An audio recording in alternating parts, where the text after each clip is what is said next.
സങ്കീർത്തനം 2-ാം അധ്യായം നമ്മോട് പറയുന്നു, ലോകം ചുറ്റിപ്പറ്റി പൊറുക്കാൻ എത്ര ശ്രമിക്കുകയാണ്, വിശ്വാസം നിലനിർത്താൻ ഞങ്ങൾ ലൊറിയുന്നു. അപവാദങ്ങളും ഭയം ഞങ്ങളുടെ ഹൃദയത്തെ കടിച്ചു തിന്നുന്നു. നിശബ്ദതയിൽ പോലും ദൈവത്തെ നോക്കാനാകുന്ന ശക്തി നഷ്ടപ്പെട്ടു പോയിരിക്കുന്നു.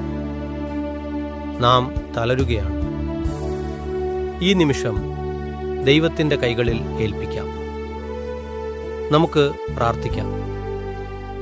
സർവശക്തനായ പിതാവേ, ഞങ്ങൾ തളർന്നു, ക്ഷീണിച്ചു, ആശയക്കുഴപ്പത്തിലായിരിക്കുന്നു. എന്നാലും ഞങ്ങളുടെ മനസ്സും ഹൃദയവും നിനക്കു സമർപ്പിക്കുന്നു. ഞങ്ങൾ നിനക്കുള്ളവരാണ്. നിനക്കു കീഴിൽ ഞങ്ങളുടെ ജീവൻ ഉറപ്പിക്കാൻ സഹായിക്കുക. ഞങ്ങളുടെ നാൾപാത സ്ഥിരമാക്കുക. ഉറപ്പായ ശാന്തി നൽകുക. നമ്മുടെ കാൽദൂരം നീ അനുസരിച്ച് നടപ്പാക്കാൻ ഞങ്ങളെ നയിക്കുക. വിശ്വാസത്തിലും പ്രതീക്ഷയിലും ഞങ്ങളെ ഉറപ്പിച്ചിരിക്കുക. നാം ഒന്നിച്ച് പ്രാർത്ഥനയിൽ ചേർന്നിരിക്കാൻ ക്ഷണിക്കുന്നു. അന്ധകാരവും ഉണർവും തമ്മിലുള്ള നമ്മുടെ ദിനങ്ങളിൽ നിന്റെ കൃപയും ശാന്തിയും നമുക്ക് ഇടയാക്കുക. നമുക്ക് ദുഃഖങ്ങൾക്കപ്പുറം ഒരു പുതിയ വെളിച്ചം കാണാൻ സഹായിക്കുക.